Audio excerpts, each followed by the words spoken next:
Ekonom pechkalarimizni mana Andijon viloyati Chinovat tumaniga yetkazib berdik. Mana egalaridan gapirishlaymiz. Tog'a, pechkamiz yoqdimi?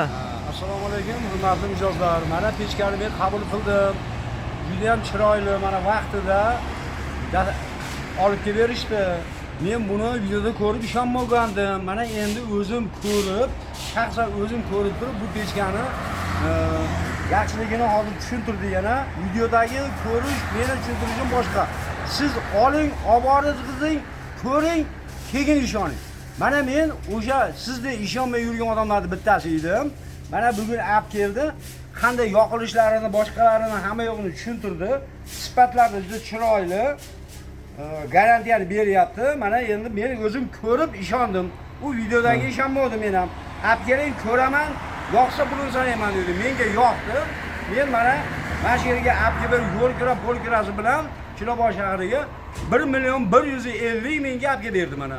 Otasiga rahmat ukalarimni. Salomat. Qo'llari dard ko'rmasin. Sizlar ham olinglar, maza qilinglar, yoqinglar. Uyingiz tutamay, bir marta remont qilganni kirazmas uyni. Tutamay deyapti.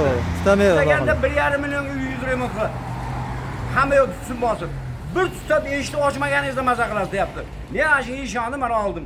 Yana sizlar ham olinglar, buni olib ko'rib yoqmaganiga ishonmaysizlar ekan. Olinglar, yoqinglar, ko'ringlar, maza qilinglar. Xijolat qilmaydi, xudo xolasa. Aloqaga chiqishlar mumkin. Pechkalarimiz bor. Yetkazib beramiz butun O'zbekiston bo'ylab. Salomat bo'linglar, sog' bo'linglar.